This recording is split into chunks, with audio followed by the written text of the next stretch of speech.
লা তাকনাতু মির রাহমাতিল্লাহ। ও আল্লাহ, তুমি দেখো মদিনার সকল মানুষ ঘুমায়, সকলে তার স্ত্রী নিয়ে আরামে ঘুমায়, সন্তান নিয়ে ঘুমায়, আমি সালাম কিন্তু ঘুমাই না। ও আল্লাহ, তুমি আমাকে মাফ করিয়া দাও। তখন আবু বকর রাদিয়াল্লাহু তাআলা হাতটা ধরলেন, ধরার পর বলে, সালাবা তুমি মদিনায় চলো। বলে, আমি মদিনায় যাব না, আমার এই চেহারা আমি তোমাদেরকে দেখাইতে পারবো না। ও পর্দালের মা, ও বোন, তুমি কেন জিনার কাজ করো রে বাবা? তুমি কেন মা, তুমি পর্দা করো না? তুমি কেন জিনার কাজ করো, গুনার কাজ করো রে মা? তুমি একটু তওবা করে নাও।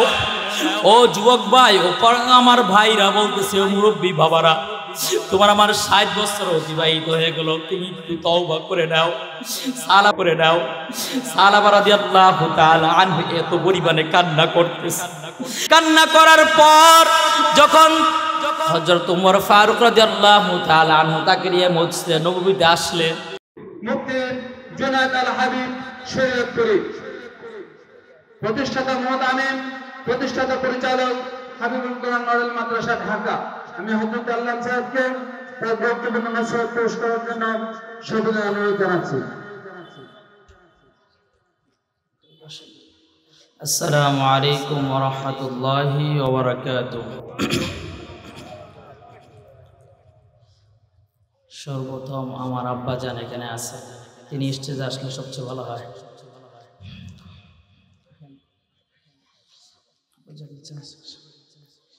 আলহামদুলিল্লাহ, আলহামদুলিল্লাহিল্লাযী জাআলা আশ-শামসা ওয়াল কমারা বিহুসবান ওয়ান নাজমা ওয়াশ-শাজারা ইয়াসজুদান ওয়া ফাদ্দালা জামানান আলা জামান কামা ফাদ্দালা মাকানান আলা মাকান وإنسانا على إنسان ونشهد أن لا إله إلا الله وحده لا شريك له ونشهد أن سيدنا وسندنا وحبيبنا وحبيب ربنا وطبيبنا وطبيب قلوبنا ومولانا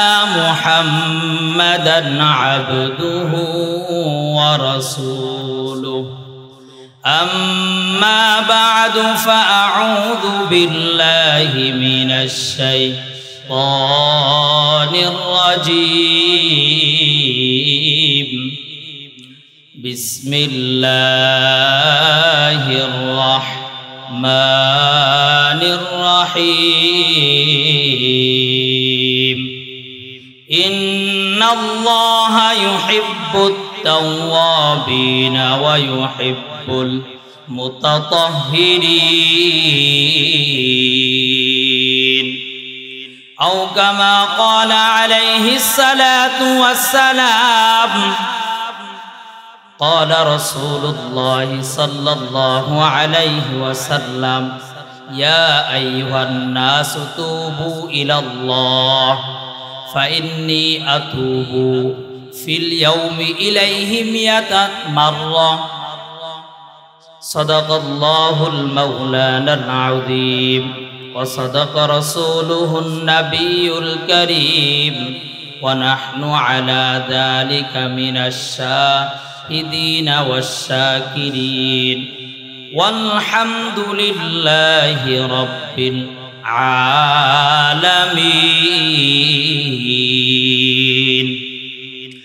सूरज ने दिया अपनी शुआओं के पैगाम सूरज ने दिया अपनी शुआओं के पैगाम दुनिया है अजब चीज़ को भी सुबह को भी शाम दुनिया है अजब चीज़ को भी सुबह को भी शान दुनिया में हो दुनिया का तलबगार नहीं होगो दुनिया में हो दुनिया का तलबगार नहीं हो गो, बाजार से गुजर हो खरीदार नहीं हो गो, बाजार से गुजर हो खरीदार नहीं हो। मकबूल तो है साज है काबिल तो बहुत है, मकबूल तो है साज है काबिल तो बहुत है। आईना के मानिंदे तो नहीं दिल तो बहुत है, आईना के मानिंदे तो नहीं दिल तो बहुत है। सुबहानक ला इल्म लना इल्ला मा अल्लमतना इन्नका अंतल अलीमुल हकीम। কানুরগাঁও হাজি শরিয়াতুল্লাহ নুরানি হাফিজি মাদ্রাসা ও এতিমখানার শুভ উদ্বোধন উপলক্ষে 11ই নভেম্বর ওয়াজ ও তাফসিরুল কোরআন মাহফিলে আজকে যে মোনাজাত পরিবেশন করবেন মরহুম পীর জুবায়ের মিয়ার একমাত্র কনিষ্ঠ সন্তান আলহাজ হযরত মাওলানা পীর মাহমুদুল হাসান ওমিয়ার মিয়া বাহাদুরপুর শিবচর, এবং আমাদের মাঝে উপস্থিত রয়েছেন যার এক টুকরা কোরআন তেলাওয়াত এবং তাফসীর শোনার জন্য বাংলার হাজারো যুবক, আমাদের যুবকদের আইডল, এবং যার তাফসীরের দ্বারা অন্তর নরম হয়, আন্তর্জাতিক খ্যাতি সম্পূর্ণ মুফাসসিরে কোরআন হাফেজ কারি মাওলানা জুবায়ের আহমেদ তাশরিফ হুজুর উপস্থিত হয়েছেন, এবং আমাদের সামনে উপস্থিত রয়েছেন সম্মানিত সভাপতি এবং আমার শ্রদ্ধেয় বাবাজান, এবং আমার সামনে উপস্থিত আছেন আমার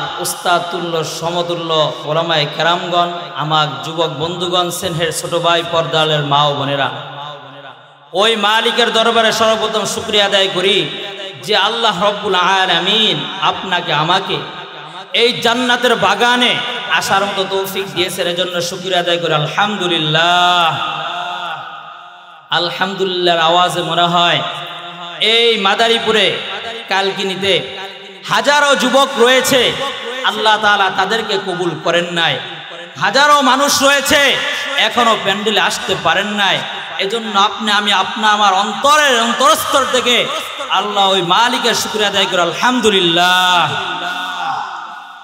দুরুদ ও সালাম সাইয়্যিদুল মুরসালিন রাহমাতুল লিল আলামিন হুজুর পাক সাল্লাল্লাহু আলাইহি ওয়াসাল্লামের উপর সর্বোপরি শুকর, যাদের অক্লান্ত পরিশ্রমের মাধ্যমে আজকে এই যে জান্নাতের বাগানের আয়োজন করেছেন, যে আমাদের বড় ভাই আরমান সাহেব এবং আপনাদের সকলের আল্লাহ রব্বুল আলামিন এই পরিশ্রমের বিনিময়ে দুনিয়াতে শান্তি, পরকালে মুক্তির ফয়সালা করে দেন।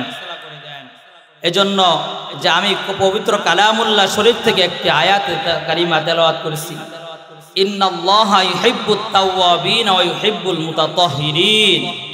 নিশ্চয় আমার আল্লাহ যে আপনাকে আমাকে সৃষ্টি করেছেন, ও আল্লাহ রব্বুল আলামিন যে বান্দা, ইন্নাল্লাহা ইউহিব্বুত তাওয়াবিন, যে তওবা করে এবং যিনি পবিত্রতা অর্জন করেন তাদেরকে ভালোবাসেন।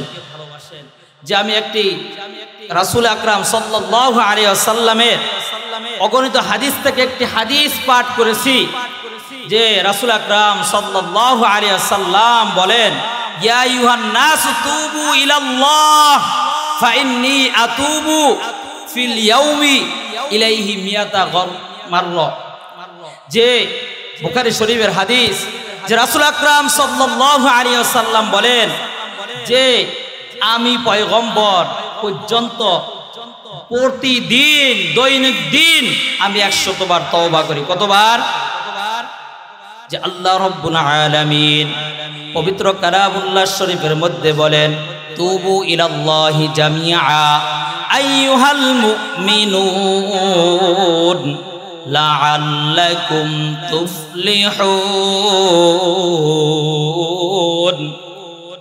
হে পয়গম্বর, আপনি আপনার উম্মতদেরকে জানায়া দেন, আমার বান্দা যদি কোনো গুনাহ করে ফেলে, আমি আল্লাহ আমার আল্লাহ, আমি আল্লাহ দয়ার সাগর, আমি একবার তওবা করার কারণে তাকে মাফ করে দেই। তুবু ইলাল্লাহি জামিআ, যখন তারা সকলে মিলে আমার কাছে তওবা করে আপনি তাদেরকে জানায় দেন তারা সকলে সফল কাম হয়ে যাবে। যেমনি ভাবে হযরত মূসা আলাইহিস সালাতু ওয়াস সালামের জামানায় একজন জিনাকার ছিল, মিশরের মধ্যে কোনো বৃষ্টি হয় না। বৃষ্টি না হওয়ার কারণে মূসা আলাইহিস সালাতু ওয়াস সালাম মুসলমানদেরকে নিয়ে তিনি দুয়ার মধ্যে শরীক হয়ে গেলেন। এক পর্যায়ে মূসা আলাইহিস সালাতু ওয়াস সালাম যখন দোয়া করতেছে তখন পয়গম্বর মূসা আলাইহিস সালাতু ওয়াস সালামের কাছে ওহী নাজিল হলো। আয়েশা জিবরাইল আলাইহিস সালাম বললেন, হে পয়গম্বর, আল্লাহ তাআলা বলছেন আপনার এই মজলিসের মধ্যে একজন জিনাকর রয়েছে, সে ওঠা না ওঠা পর্যন্ত কোনোদিন বৃষ্টি হবে না। তখন মূসা আলাইহিস সালাতু ওয়াস সালাম তার কথা শোনার পর যখন আল্লাহ তাআলার পক্ষ থেকে ওহী নাজিল হইল তখন তিনি মজলিসের মধ্যে বললেন, এ জিনাকর কে আছো, তুমি মজলিস থেকে উঠে যাও। তুমি যদি না উঠে যাও তাহলে মিশরের মধ্যে বৃষ্টি হবে না, তুমি উঠে যাও। যে জিনার কাজ করেছে ওই লোক ছিল সাম্রাজ্য এক লোক, হাজারো যুবকরা তাকে ফুলের মালা বরণ করছে। সমাজের মধ্যে যদি একজন এমপি মন্ত্রী থাকে তাকে সম্মান করে। আমি অদম যদি আমার গুনার কথা যদি সবাই জানে আমাকে এই চেয়ারে বসতে দিত না। আমি গুনার কথা যদি আমার মাওলা প্রকাশ করে দিত আমি সমাজের মধ্যে মুখ দেখাইতে পারতাম না। তখন মূসা আলাইহিস সালাতু ওয়াস সালাম বলল, হে জিনাকর, তুমি মজলিসের মধ্যে উঠে যাও, এই মজলিস থেকে তুমি বের হয়ে যাও। তখন ওই গুনাহগার জিনাকর তিনি মনে মনে চিন্তা করতেছে, আমি যদি এই মজলিস থেকে উঠে যাই সবাই আমাকে মুখের মধ্যে কি বলবে, আমি তাদেরকে কেমনে কথা বলবো, আমি এই চেহারা তেমনি ভাবে তাদেরকে দেখাবো। মূসা আলাইহিস সালাতু ওয়াস সালাম আমি যদি না স্বীকার করি, আমি না স্বীকার করলে পয়গম্বর তার আল্লাহ তাআলার থেকে চিহ্নিত করে আমাকে তো প্রকাশ করে দিবে। তখন আমি যদি এখান থেকে উঠেও যাই অথবা আমি তো আল্লাহ তাআলার জমিন থেকে কই পালায়া যাব। তখন এই জিনাকর তিনি কাঁদতেও পারতেছেন না। সমাজের মধ্যে যদি আজকে এই প্যান্ডেলের মধ্যে যদি কেউ কান্না করে তখন তো বুঝে যাবে যে সে গুনাহগার, যে সেই জিনা করছে। তখন ওই বান্দা তিনি অন্তরডাল মালিকের সাথে সংযুক্ত করে দিলেন, আর মালিককে বলতেছেন, হে দয়ার মালিক, আমি গুনাহ করছি, তুমি ছাড়া কেউ জানে না। ও আল্লাহ, আমি এই সমাজ থেকে উঠে যাইতে পারি, কিন্তু আল্লাহ আমি এই সমাজ থেকে তোমার জমিন থেকে কই যাব। আমি যদি এই জমিন থেকে না যাইতে পারি আল্লাহ তুমি আমাকে মাফ করিয়া দাও। তোমার কাছে আমি তওবা করলাম, আমি কোনোদিন গুনার কাজ করব না। ও আল্লাহ, আজকে তুমি আমাকে গুনার থেকে বাঁচায়া দাও। ও আল্লাহ, তুমি আমাকে পাঠে তওবা, তোমার কাছে তওবা করতেছি। তখন দেখলেন মিশরের মধ্যে মেঘ হয়ে গেল। মেঘের পরে যখন বৃষ্টি শুরু হয়ে গেল, মূসা আলাইহিস সালাতু ওয়াস সালাম তো ছিলেন একটু জিদি। তিনি বলতেছেন, হে আল্লাহ, আবার আপনি বললেন যে জিনাকর তো সমাজের মধ্যে থেকে ওঠে নাই, এই প্যান্ডেল থেকে কেউ ওঠে নাই, এখন তো জিনাকর না যাইতো তো আল্লাহ আপনি তো বৃষ্টি দিয়ে দিয়েছেন। আমার আল্লাহ ডাক দিয়ে বলে, হে মূসা, ইন্নাল্লাহা ইউহিব্বুত তাওয়াবিন, যেই বান্দা আমার কাছে তওবা করবে আমি আল্লাহ এত নিষ্ঠুর না। দুনিয়ার মধ্যে যদি সন্তান বাবার কাছে মার কাছে অন্যায় করে, মা তেজ্য করে দেয়, ঘর থেকে বের করে দেয়। রে বাবা, তোমার অন্তরটা একটু নরম করে না যুবক ভাই, এই মাদারীপুরে কালকিনির ভাই, তুমি আমি কয়দিন দুনিয়ার বুকে বাঁচবো রে ভাই। বাবা মা যদি দুনিয়ার আমাকে ঘর থেকে বের করে দেয়, তুমি যখন সমাজের মধ্যে যাও, মনে করো সারাদিন আমি বন্ধু বান্ধবের সাথে খেলাধুলা করলাম, যখন দেখা যায় সকল বন্ধু বান্ধব চলে যায় বাসা, তখন ওই বান্দা ওই ছেলে মায়ের কাছে দরজার সামনে এসে নখ দেয়, নখ দিয়ে বলে আম্মা জান আমাকে, আমি অপরাধ করছি, আমাকে মাফ করিয়া দেন। তখন দেখা গেল মা আরো শক্ত হয়ে যায়। মা কোনোভাবে যখন শক্ত হয়ে যায়, মার মন তো নরম হয় না। তখন সন্তান কি করে, চোখের পানি ফেলায়, চোখের পানি ফেলায় কান্না করে আর বলে ও মা তুমি আমার জন্য কত কষ্ট করছো, আমাকে 10 মাস 10 দিন গর্ভধারণ করছো, তোমার সন্তানকে যদি তুমি ঘরে না নাও আমাকে হিংস্র প্রাণী খেয়ে ফেলবে। ও মা আমি আর কোনোদিন তোমার সাথে অবাধ্য হব না বাবা। ও মা তোমার কথা আমি সবসময় শুনবো, ও বাবা আমি তোমার কথা অবাধ্য করব না। দেখা যায় ওই মা ওই বাবা সন্তানের দরজা খুলিয়া সন্তানকে বলে বাবা আমার কুলে আয়। কুলে নিয়ে গালে চুমা খায়, এই গালে চুমা খায়, কপালে চুমা খায়। আবার আল্লাহ ডাক দিয়া বলে হে মুসা, যদি দুনিয়ার সকল মাকে, পৃথিবীর সকল মার যেই মায়া, আমি আল্লাহ যারা পরিমাণের মায়াও আমি তাদের অন্তরে দেই নাই। এ যুবক ভাই, বৃদ্ধ তোমার আমার 50-60 বছর অতিবাহিত হয়ে গেল, কিন্তু তুমি একটু বালিশের লগে মাথা লাগায় দেখো। গত 17 তারিখে মাহফিল করে যখন ঢাকার উদ্দেশ্যে রওনা দিলাম, ভাই তোমার মতো আমার মতো যুবক যাইতেছিলাম ঢাকা 18 তারিখে মাহফিলের জন্য। মোটরসাইকেল R15 লয়ে টান দিছে, পদ্মা সেতু পারাইছে। ভাই সামনে যাওয়ার 1-2 মিনিট পরেই দেখলাম ওই 2 যুবক ওদের সাথে মিশে গেছে। ও যুবক কার পিছনে পড়ছো তুমি? আসার একটা সিরিয়াল আছে রে ভাই, ওই কবরে যাওয়ার মতো তোমার আমার কোনো সিরিয়াল নাই। ছেলের কাঁধে বাবার লাশ, তুমি আমি যদি তওবা না করে ওই অন্ধকার কবরে যাই, আমার আল্লাহ তাআলা বলেন বান্দা তুই যদি জীবিত থেকে আমার কাছে একবার তওবা করতে পারো, আমি যদি ওই জিনাখোরকে মাফ করতে পারি, আমি তোকেও মাফ করে দিব। এ কালকিনির যুবক ভাই, পর্দালের মা বোনদেরকে বল, ও মা তোমার কি মন চায় না একজন আলেমের মা হইতে? তোমার কি মন চায় না তুমি আমিও তো কবরে যাব রে মা? হযরত আসিয়া রাদিয়াল্লাহু তাআলা আনহা ইসলামের জন্য কি কষ্ট না করছে, ইসলামের জন্য এত পরিমাণে কষ্ট জুলুম স্বীকার করছে। এই জুলুম স্বীকার করার কারণে তার স্বামী ফেরাউন তাকে মালিক না মানার কারণে তাকে যখন ঘোষণা করে দিলে যে সবার মাঝে তাকে ফাঁসি দেওয়া হবে, তিনি যখন মুসা আলাইহিস সালামকে দেখলে, মুসাকে জিজ্ঞাসা করলে হে পয়গম্বর আমার আল্লাহ কি আমার অবস্থা জানে? তখন আসিয়া রাদিয়াল্লাহু তাআলা আনহাকে বললেন পয়গম্বর মুসা, আসিয়া তোমার প্রতি আল্লাহ তাআলা রাজি খুশি আছে, এই জন্য বলবো রে ভাই। তখন যখন আসিয়া রাদিয়াল্লাহু তাআলা আনহা এই কথা শুনলেন, তিনি নামাজ পড়ে হাসতেছে, তার স্বামী ফেরাউন বলতেছে তুমি কেন হাসো? তোমাকে তো আমি কতক্ষণ পরে ফাঁসির কাস্টে ঝুলাবো, তুমি যদি আমাকে ফাঁসির কাস্টে ঝুলায় কোনো আপত্তি নাই, আমার জন্য তো জান্নাতের ফেরেশতারা আমাকে আহলান সাহলান জানানোর জন্য উপস্থিত।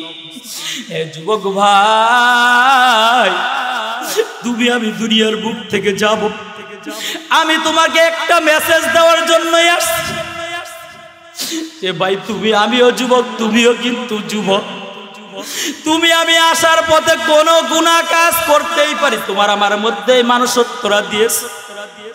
দেখো রে ভাই, সাহাবায়ে কেরামদের দিকে একটু লক্ষ্য করে দেখো, সাহাবায়ে কেরামরা যখন গুনাহ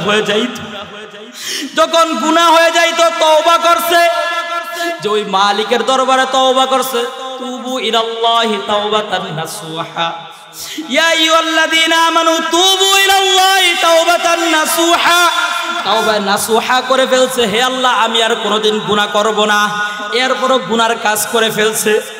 তখন সাহাবায়ে কেরামরা কি করতো বাবা, হে যুবক ভাই দেখো তুমি সাহাবায়ে কেরামরা কান্নার মধ্যে লিপ্ত হয়ে যায়। যে সালাবা রাদিয়াল্লাহু তাআলা আনহুর ঘটনা আমরা সকলেই জানি। তাবুকের যুদ্ধের মধ্যে সকল সাহাবায়ে কেরামদেরকে নিয়ে হুজুর পাক সাল্লাল্লাহু আলাইহি ওয়াসাল্লাম তাবুকের যুদ্ধে চলে গেছে। সালাবা রাদিয়াল্লাহু তাআলা আনহুকে তিনি মদিনায় রেখে গেছে সকলের জিম্মাদার হিসেবে। যখন সালাবা রাদিয়াল্লাহু তাআলা আনহু হযরত সাঈদ রাদিয়াল্লাহু তাআলা আনহুর স্ত্রীর হাত অগোচরে পর্দা সরিয়ে ধরে ফেলছে, তখন তার স্ত্রী বলল, হে সালাবা তুমি তো আল্লাহ তাআলার হাবিবের সাহাবী, তুমি তো আল্লাহ তাআলার একজন সম্মানিত সাহাবী, তোমার প্রতি আল্লাহ তাআলা রাজি, তুমি তো জালেম হয়ে গেছো। যখন তিনি এই অন্তরে ভয় শুনছে, এই কথা শোনার পর সালাবা রাদিয়াল্লাহু তাআলা আনহু তিনি ওই কামরা থেকে বের হয়ে গেল। বের হয়ে যাওয়ার পর কান্না করতেছে, মদিনায় তিনি চিন্তা করতেছে। যখন সাঈদ রাদিয়াল্লাহু তাআলা আনহু আয়েশা জিজ্ঞাসা করলেন, হে বিবি আমার বন্ধু সালাবা কোথায়? তোমার বন্ধু তো জালেম হয়ে গেছে, তোমার আমানত রাখতে পারে নাই, বলো তুমি আমার বন্ধু কোথায়? বলে আমি তো জানি না, তুমি তার খোঁজ খবর নিয়ে দেখো। তখন সাঈদ রাদিয়াল্লাহু তাআলা আনহু তখন যা দেখেন সালাবা রাদিয়াল্লাহু তাআলা আনহু মদিনার পাহাড়ের উপরে উঠিয়া তিনি কান্না করতেছেন আর বলতেছেন, হে আল্লাহ তুমি আমাকে মাফ করিয়া দাও, আমি তো জালেম হয়ে গেছি। আমি এই মদিনায় সাহাবাদেরকে কেমনে মুখ দেখাবো, আমার চেহারা দেখাবো? আমি কেমনে এই চেহারা পয়গম্বর আলাইহিস সালাতু ওয়াস সালাম মুহাম্মদ সাল্লাল্লাহু আলাইহি সাল্লামকে আমি দেখাবো, সামনে যাব? তারপরে একটু সাহস হইলো, আমি আমার বন্ধুর কাছে আবু বকরের কাছে যাই, অথবা তার সুপারিশ মাধ্যমে আমাকে আল্লাহ, আমি তার পয়গম্বরের কাছে সহযোগিতা করবো, আমাকে সাহায্য করবে। যখন আবু বকর রাদিয়াল্লাহু তাআলা আনহুর দরজায় গেলেন, ঘটনা শোনার পর তিনি বললেন, হে সালাবা তুমি আমার দরজা থেকে সরে যাও, তুমি যেই গুনাহ করছো তোমার কোনো ক্ষমা নাই। তখন তিনি আশ্বাস করলেন যে আমি আলী রাদিয়াল্লাহু তাআলা আনহুর দরজায় যাই। যখন আলী রাদিয়াল্লাহু তাআলা আনহুকে ঘটনা শুনাইলে, আলী রাদিয়াল্লাহু তাআলা আনহু বললেন, হে সালাবা তুমি আমার কামরা থেকে বের হও। যখন তিনি ওমর ফারুক রাদিয়াল্লাহু তাআলা আনহুর কাছে সাহায্যের জন্য গেলেন, ওমর ফারুক রাদিয়াল্লাহু তাআলা আনহু একই আওয়াজ দিলেন, হে সালাবা তুমি যেই গুনাহ করছো তোমার গুনার কোনো ক্ষমা নাই, আল্লাহ তাআলা চাইলে তোমাকে মাফ করতে পারে, আমি তোমার ব্যাপারে কোনো সহযোগিতা করতে পারবো না, তুমি আমার কামরা থেকে বের হয়ে যাও। সালাবা এখন বলে, আমার নবী পয়গম্বর রাহমাতুল লিল আলামিন তিনি আমাকে তাড়াবেন না। তিনি কি করলেন? সালাবা তিনি পয়গম্বর আলাইহিস সালাতু ওয়াস সালামের দরজায় যায় নক দেওয়ার পর দরজায় যায় বললেন, হে আল্লাহর হাবিব আমি তো এই গুনার কাজ করে ফেলেছি। তিনি পয়গম্বর আলাইহিস সালাতু ওয়াস সালাম বললেন, হে সালাবা তোমাকে আল্লাহ মাফ করে কি না জানি না আমি, কিন্তু তুমি আমার কামরা থেকে সরে যাও। তিনি যখন পয়গম্বর আলাইহিস সালাতু ওয়াস সালাম হযরত মুহাম্মদ সাল্লাল্লাহু আলাইহি ওয়াসাল্লাম এই কথা বললে, সালাবার কন্যার পাশের থেকে ডাক দিয়া বলতেছেন, হে আব্বু আমার তুমি আমার কামরায় যাইও না, আমার যেহেতু পয়গম্বর রাহমাতুল লিল আলামিন তোমাকে তোমার তার দরজা থেকে বের করে দিয়েছে, তুমি আমার দরজায় যাইও না। তখন সালাবা রাদিয়াল্লাহু তাআলা আনহু তিনি এত পরিমাণে কান্না করতেছেন, তিনি চলে গেলেন। এখন চলে যাওয়ার পর 1-2 দিন যাওয়ার পর তিনি আল্লাহ রাব্বুল আলামিন তার জিবরাইলকে পাঠালেন, হুজুর পাক সাল্লাল্লাহু আলাইহি সাল্লামের কাছে পাঠায়া বললেন, হে পয়গম্বর আপনার সালাবা কোথায়? আপনার সালাবার প্রতি তো আল্লাহ তাআলা তাকে মাফ করে দিয়েছে। যখন এই কথা শুনল রে ভাই, তখন পয়গম্বর আয়েশা মসজিদে নববীতে বললেন, হে সাহাবায়ে কেরাম সালাবা কোথায় আছে তোমরা কি জানো? সালাবার জন্য আমার আল্লাহ তো সালাবাকে মাফ করে দিয়েছে, ওহী নাজিল হইছে। তখন আবু বকর রাদিয়াল্লাহু তাআলা আনহু বলতেছেন, পয়গম্বর আমি সালাবার আনতে যাব। আলী রাদিয়াল্লাহু তাআলা আনহু বলে, পয়গম্বর আমিও যাব। বৃদ্ধ সাহাবী সালমান ফারসি রাদিয়াল্লাহু তাআলা আনহু বললেন আমি যাব। কিন্তু এই কথা বলার পর তারা মদিনার অলিতে গলিতে কোথাও পায় না। সালাবার মধ্যে আল্লাহ তাআলার ভয় ছিল রে ভাই, তোমাকে আমাকে বোঝানোর জন্য বলতেছে। আবার আল্লাহ কত দয়াশীল, কত মায়া, তুমি কুদরত। তখন সালাবাকে ডাক দেয়া কোথাও পায় না, খুঁজে পায় না। সালাবা রাদিয়াল্লাহু তাআলা আনহুকে খোঁজার জন্য যখন পাহাড়ের পাশে দেখে রাখালরা বকরি চড়াইতেছে, তখন আবু বকর রাদিয়াল্লাহু তাআলা আনহু বললেন, হে রাখাল ভাই, তুমি কি সালাবাকে চিনো? এমন আকৃতির লোককে তুমি কি চিনো? তখন বললেন, আমরা কিন্তু তাকে চিনি না, কিন্তু এমন একজন লোক আছে তার কান্নার আওয়াজে আমার সন্তান পর্যন্ত ঘুমাইতে পারে না। যখন রাত্র গভীর হয় তিনি এই পাহাড়ের উপরে উঠে চিৎকার মেরে কান্না করে। তখন আবু বকর মনে মনে বল, সালাবা ছাড়া তো এই কাজ কেউ করতে পারে না। তখন সালাবাতে হতবা সালাবার খোঁজ আমরা পেয়ে গেছি। ও সালাবাকে তখন রাত্রে যখন গভীর হয়ে গেল, দেখেন ঠিক এই সালাবা রাদিয়াল্লাহু তাআলা আনহু ডাক দিয়া কান্না করে, হে দয়ার মালিক, তুমি তো বলছো কুলিয়া ইবাদিয়াল্লাযীনা আসরাফু আলা আনফুসিহিম। আসার পর ফজরের নামাজের ওয়াক্ত হয়ে গেল, নামাজে দাঁড়ায় গেছে। তখন তারা সামনের কাতারে নামাজের জন্য জায়গা পায় না। তখন সালাবা রাদিয়াল্লাহু তাআলা আনহু যখন ওযু করে নামাজের মধ্যে কাতারে দাঁড়ায় গেল, আমার পয়গম্বর নামাজের মধ্যে তেলাওয়াত করতেছে, আল্লাহুমুত তাকাস। যখন এই আয়াত পাঠ করলো, সালাবা চিৎকার মেরে কান্না করে চিৎকার দিল। যখন বললো হাত্তা যুরতুমুল মাকাবির, তোমরা দুনিয়ার শখ পায়া তোমরা আখিরাতকে ধ্বংস করে দিছো দুনিয়া পায়া। তখন তিনি এই কান্না করতেছে না। যখন হাত্তা যুরতুমুল মাকাবির এই বলে তিনি আয়াত পাঠ করলেন পয়গম্বর নামাজের মধ্যে। সালাবা এমন বছরে চিৎকার মারলো, চিৎকার মেরে জমিনের মধ্যে পড়ে গেল। যখন সালাবা রাদিয়াল্লাহু তাআলা আনহু যখন পয়গম্বরের মুখ থেকে এই আয়াত নামাজের মধ্যে শুনলেন, তিনি জিনা করার কথা করে কিন্তু পাপ করে ফেলেছেন। সালাবা এই কষ্টে যখন হুজুর পাক সাল্লাল্লাহু আলাইহি ওয়াসাল্লাম বললেন, আল্লাহুমুত তাকাসুর, তোমরা কি দুনিয়া পায়া সব পরকালকে তোমরা ভুলে গেছো, তোমরা ধ্বংস হয়ে গেছো। হাত্তা যুরতুমুল মাকাবির।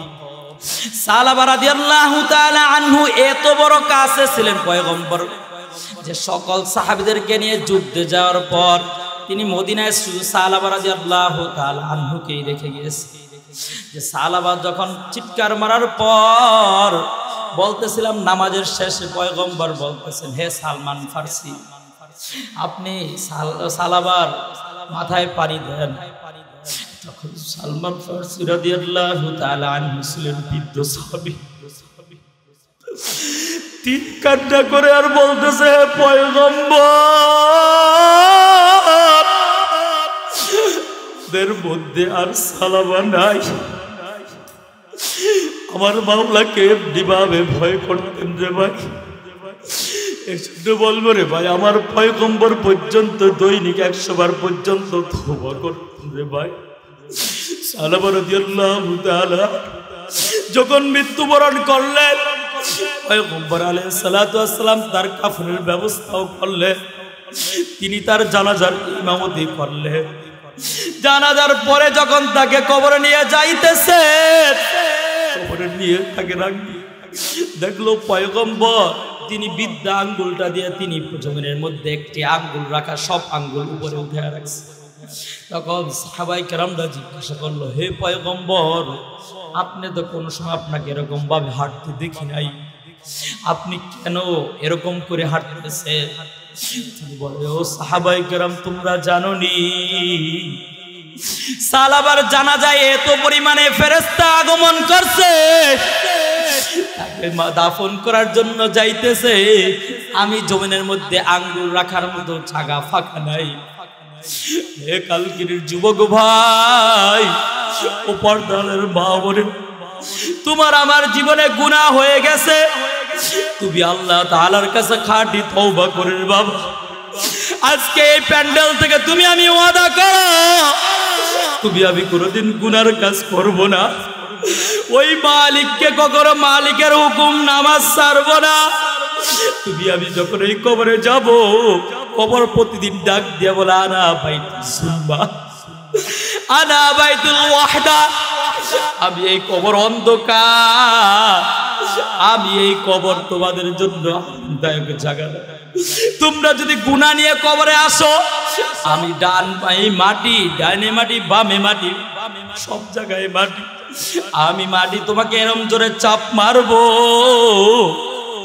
তোমাকে চাপ মারার কারণে তোমার বাম পাজরের হাড্ডি ডান পাজরে লেগে যাবে, ডান পাজরের হাড় বাম পাজরের মধ্যে ঢুকে যাবে। এই জন্য তুমি আমি যদি বাবা গুনার কাজ হয়ে গেছে রে বাবা, আপনি আমি গুনার কাজ করতে পারি, আজকে ওই মালিককে হাত দুটা উঁচু করে বলি, ও আল্লাহ আমি আর কোনোদিন হাত দুটা উঁচু করে দেই, আল্লাহ আমি আর কোনোদিন গুনার কাজ করব না, ও আল্লাহ আমি আর কোনোদিন জিনার কাজ করব না, আল্লাহ তোমার নাফরমানি করব না। হাত ধরেন, ও আল্লাহ তুমি আবার দেখো পাশে মুরব্বি বাবারা, ও আল্লাহ তারা হাত উঠে তোমার কাছে ওয়াদা বদ্ধ করতেছে, আল্লাহ তুমি তাদের তওবাকে তুমি কবুল করিয়া নাও, আল্লাহ আমার এই কালকিনি এই যুবক ভাইদেরকে কবুল করিয়া নাও। আমি এই প্যান্ডেলের মধ্যে কয়েকজন যুবক দেখতে চাই, গুলশান ওই দিন গেলাম দেখতেছি, যুবকরা কান্না করে বলে যে একটা গুনাহ সবসময় হয় যে হুজুর আজকের পর থেকে আমি দাড়ি ফালাবো না, বাবা আমি তোমার জন্য দোয়া করে যাব। একজন যুবক আমি দেখতে চাই ওয়াদা করবে হুজুর আমি দাড়ি ফালাবো না, যদি দেখো আমি তুমি হাতটা দাও, আমি তোমার কাছে হাতে আমার হাতে স্টেজে হাতটা মিলাও, আমি তোমার জন্য দোয়া করি। ভাই এই ওয়াজ থেকে যদি আমরা একজন দাড়ি রাখতে পারি, আমার মুরব্বী বাবাদের কষ্ট হইতেছে, তুমি গুনার কাজকে ছেড়ে দাও বাবা, যদি তুমি আমি গুনার কাজ, আমরা সবাই হাত নামাই, গুনার কাজ যদি ছেড়ে দেই, আল্লাহ তাআলা বলেন ইন্নাল্লাযীনা আমানু ওয়া আমিলুস সালিহাত কানাত লাহুম জান্নাতুল ফিরদাউস নুজুলা, আমি তাদের জন্য রেখেছি কি জান্নাতুল ফিরদাউস। এজন্য বলবো ভাই আপনি আমি আর কোনোদিন আল্লাহ তাআলার নাফরমানি করব না। আমি আমার পর্দার মা বোনদেরকে বলবো, ও আম্মা জান, ও আমার বোন, তোমরা গুনার কাজকে ছেড়ে দাও, নামাজ পড়ো, আল্লাহ তাআলার হুকুম মানো। আর আমার সর্বোপরি আলোচনা যে আমার এখানে আব্বা জান বসেছিলেন, আমার আব্বা জানও কান্না করতেছেন, যার তিনি একজন আমার আব্বা জান আমাকে পড়ার জন্য জীবনে সব বিলিয়ে দিয়েছেন, আমি তার জন্য কিছুই করতে পারি নাই, কিন্তু আপনার তো মন চায় যে আমার বাবা আমার সন্তান একজন হাফেজ কোরআন, মন চায় না? এই জন্য আজকে যে হাজী শরীয়তুল্লাহ, আমাদের বাংলাদেশের মধ্যে এমন কোন জেলা নাই টেকনাফ থেকে তেঁতুলিয়া যায় যে হাজী শরীয়তুল্লাহর দেশ চিনে না। এই হাজী শরীয়তুল্লাহর নামে এই মাদ্রাসা আপনি আমার সন্তানকে দিয়ে আমার মতো আপনি দেখেন আজকে আন্তর্জাতিক মানে হাফেজ কারি আসছে, জুবাইর আহমেদ তাশরিফ শাহ হুজুর আসছেন,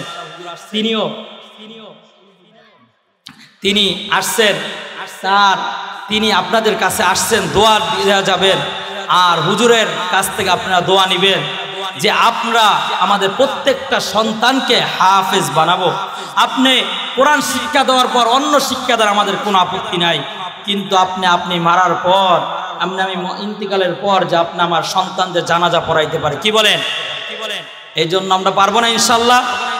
আমাদের আমি আরমান সাহেবকে চিনি এবং আমাদের সভাপতি সাহেবও আছেন, এবং তার এই যে একটা নাতির জন্য আমার মুরব্বী দাদা বলতেছেন যে হুজুর এই যে আপনাদের মতো হইতে পারে, সবাই দোয়া করেন যে আল্লাহ তাআলা তাকে হাফেজ হিসাবে কবুল করিয়া নেন। আর আমরা আমার জন্য সকলে খাস করে দোয়া চাই। আমি বলেই আমার সংক্ষিপ্ত আলোচনা শেষ করছি, আমার সুস্থতা কামনা করে। Presents by Kolkata Media Center. হক্কানি আলেমদের নিত্য নতুন ভিডিও পেতে আমাদের চ্যানেলটি সাবস্ক্রাইব করুন। কুয়াকাটা মিডিয়া সেন্টার, ইসলামিক বিনোদনের বিশ্বস্ত সঙ্গী।